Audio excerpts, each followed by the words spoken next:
I stood outside the glass walls of the conference room, heart pounding, palms sweaty, watching them laugh. Not with me. At me. Mr. Gallagher, our senior VP, had my pitch deck in his hands. My voice recorder app still running in my pocket caught it all. "This is adorable," he chuckled, flipping through the slides. "She thinks she's ready to lead a regional branch. That's ambitious." The others nodded, some snickered. Jenna from HR tried to say something, maybe defend me, but she stayed quiet in the end. Just like always. I wasn't supposed to hear this. I had walked in early for my performance review and caught the tail end of their private discussion. A discussion about how small, incapable, and delusional I was. That moment broke something in me, but it also woke something up. "You know what's funny?" I whispered to myself, walking away. "They think I'll forget this." Have you ever been made to feel invisible? Like no matter what you do, you'll never be good enough in their eyes? Tell me in the comments, have you ever been underestimated by people who were supposed to support you? My name is Madison Clark, born and raised in Greensboro, North Carolina. I was the quiet kid in a loud family. My father, Charles, was a well-known attorney in the state. My mother, Beverly, ran charity galas like she was born for the spotlight. And then there was my older brother, Ethan, a golden boy in every sense. From the start, I was Ethan's little sister. Not Madison, just an accessory to his legacy. I didn't mind it at first. Ethan was kind to me growing up, in his own way. He'd hand me the controller unplugged during video games and tell me I was helping. Mom would beam at his debate trophies, while gently patting my shoulder for getting a B+ in math like it was a participation award. But I never complained. I loved drawing, writing stories, building little things in my room. I remember once, in 7th grade, I designed a toy prototype using old wires and a broken RC car. I showed Dad. He looked at it, smiled vaguely, and said, "Very creative, sweetheart. But make sure you focus on real things, like law or business, things that'll actually matter." And so I buried that part of me. Again. The pattern continued: college, internships, holidays. At every family dinner, when Ethan spoke, the room listened. When I spoke, the room checked their phones. After I graduated from University of Georgia, with a degree in marketing and innovation, I thought things would change. I landed a job at a major consulting firm in Atlanta, one of the few women in the department. I called home, proud. Mom's response? "That's sweet, honey. Did you hear Ethan's been invited to speak at the State Bar Association?" I laughed it off. I always did. Until one day I realized I wasn't laughing. I was shrinking. But the one thing I never let go of was my dream to lead, to make something mine, to build something worth remembering. I didn't want a handout. I wanted a shot.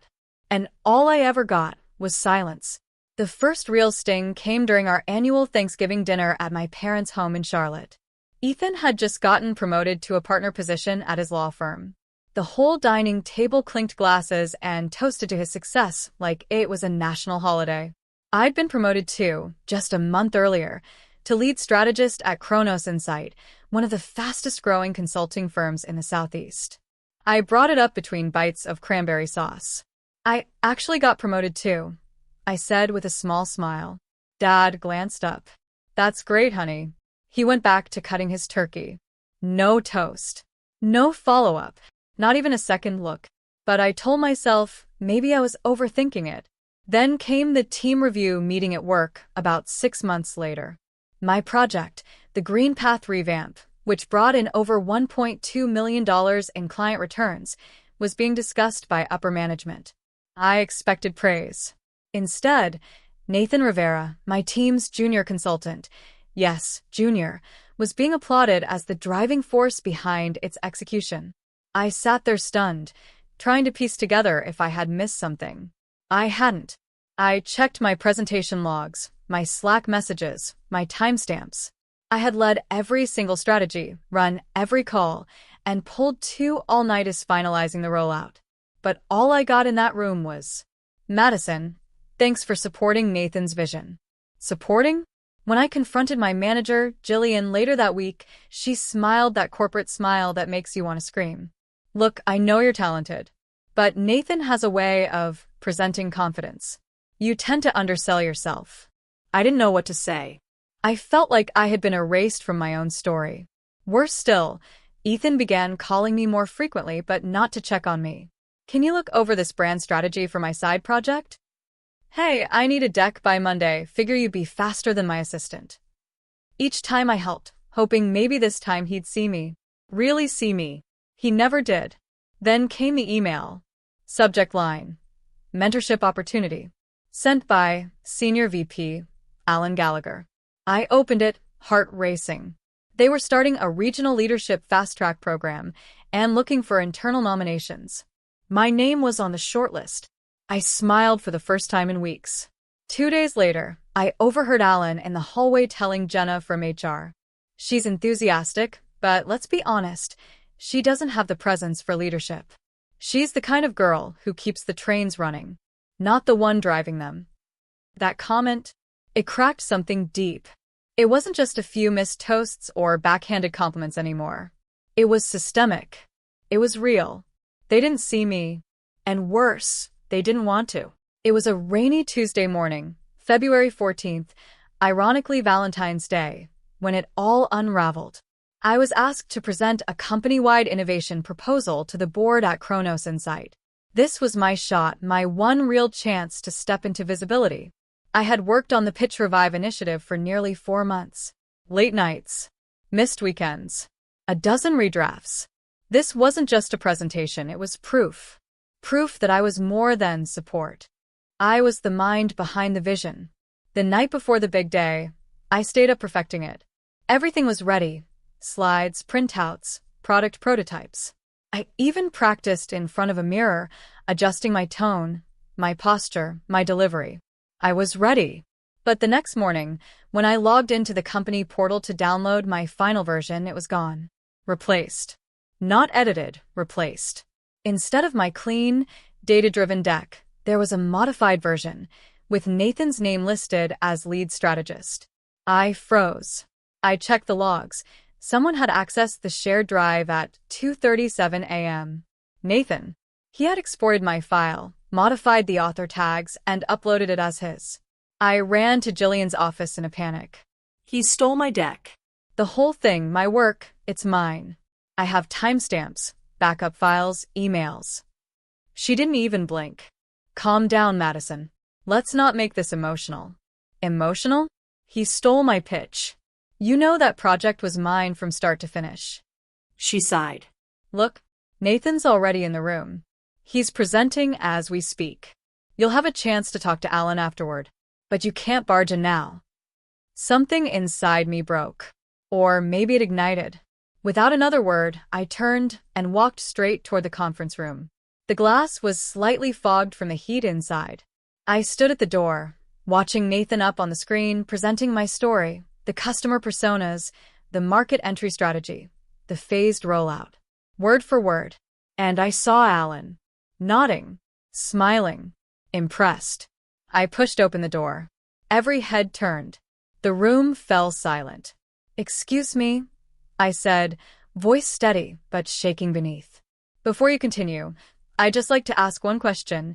Nathan, could you explain the rationale behind the color wave segmentation on slide 14? He blinked. Well, it enhances the... I believe it's designed to... He was fumbling. Because I can, I said clearly. It's based on consumer color psychology research from the 2022 Neuromarketing Journal, which I cited. Because I wrote it. A few board members leaned forward. Alan narrowed his eyes. Is this true? He asked flatly. Check the metadata, I said, holding up my USB stick. And maybe next time, you can ask me to present the ideas I created. The silence was deafening. Nathan looked like he wanted to melt into the floor. Alan finally spoke. Let's take 5. I walked out of that room trembling, not from fear, but from fury. And release. I had just shattered every wall they built to keep me small. That same evening, I got a Slack message from Jillian. Let's chat tomorrow morning. Alan wants to debrief. I didn't reply. Instead, I opened my LinkedIn. I updated my title to Strategic Innovation Consultant Open to Collaborations. I posted a simple but sharp message. When your work is good, some will try to steal it. When your voice is strong, some will try to silence it. But no one can ignore results forever. Within 48 hours, I had over 2,000 reactions and 3 recruiters in my inbox.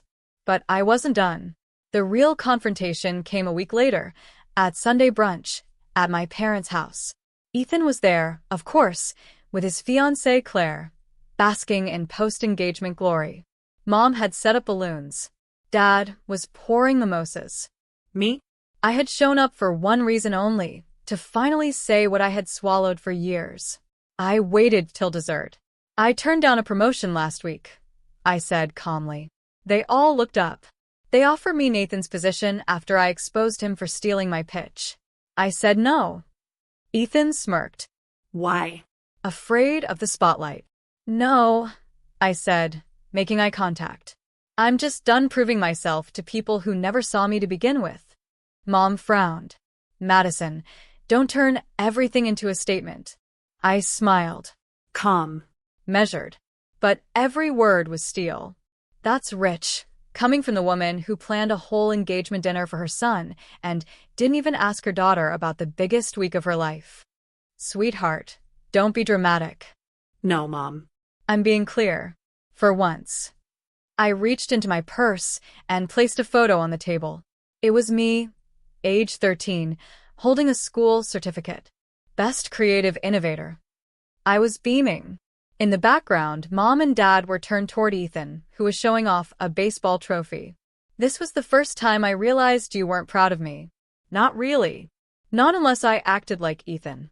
Or helped him shine. Dad looked stunned. Ethan stayed quiet for once. I used to think I needed your validation. Now I just need space. I stood up. Thanks for brunch. I'll send someone for the rest of my stuff. That was the last family brunch I ever attended in that house. And I didn't regret it for a second. Leaving that brunch felt like walking out of a burning house with my lungs finally full of clean air. But the silence afterward? It was deafening. I didn't hear from Mom for weeks. No calls. No texts. Ethan unfollowed me on social media. Claire blocked me. Dad sent me a one-line email. Your mother is hurt. Think about the family before you speak publicly again. That line made me laugh. Not because it was funny, because it was familiar. It was the same tone I remembered from high school, when I got into Columbia and Ethan didn't, but they still took him out for a "we're proud of you" dinner while I stayed home filling out my FAFSA.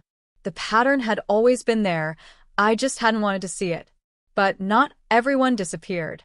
Lauren, my friend from work, dropped by with Thai food and a 6-pack of ginger beer the night after my confrontation. She sat with me on the floor of my apartment while I vented, cried, and raged. They never saw you because they never wanted to, she said softly. Even Mr. Beckett, our neighbor from when I was a kid, sent me a message on Facebook. Always thought you were the sharpest one in the family. Glad to see you still are. Those small gestures felt like warm lights in a cold house. Meanwhile, at work, Alan never reached out. But Jillian did. She called 3 times. I didn't answer. Instead, I wrote a resignation letter. But I didn't send it yet. I needed time to process, not escape. Therapy helped. I started with weekly Zoom sessions with Dr. Renee Jacobs, a Black woman therapist based in D.C., who specialized in high-achieving women dealing with workplace gaslighting and family trauma. The first session, I could barely speak. The second, I said, I feel like my whole life has been about trying to earn a seat at a table that was never set for me. She looked at me and replied, maybe it's time you built your own table. That sentence stayed with me. It still does. I began journaling again. Not for clarity, just for release. I wrote letters I never sent. One to Mom. One to Ethan. One to 13-year-old me. In that last one, I wrote, they'll try to shrink you to make space for themselves. Don't let them. You're not too much. They're just too small. Spring came slowly that year. I remember opening the windows for the first time in April, letting the breeze cut through the silence of my apartment like a soft reset. The air felt different. Or maybe I did. I finally hit send on my resignation letter to Kronos Insight. No dramatic statement, just quiet closure. 3 days later, I got an email from a founder of a rising startup in Austin, a woman who had read my LinkedIn post and said, "Your voice is what this industry needs. Let's talk." We did. And 2 weeks later, I was on board as the director of strategic growth for Lumio, a wellness tech platform run by women, funded by women, and thriving because they actually listened to voices like mine. In our first team meeting, someone asked about color segmentation for branding, and I laughed. A real, unguarded laugh. No stolen decks. No stolen credit. Just honest collaboration. Meanwhile, in my personal life, I started building something I didn't know I needed. A chosen family. Lauren introduced me to her friend group, artists, consultants, single moms, writers. We had potluck dinners, game nights, shared therapy notes. One night, after bonfire in someone's backyard, I looked around and realized, this is what family feels like. I even reconnected with my Aunt Marcia, my mother's estranged sister, who had always been the black sheep. Turns out, black sheep make the best shepherds. She had stories of her own, of being pushed out, silenced, underestimated. We bonded. She became like a second mother, one who saw me clearly.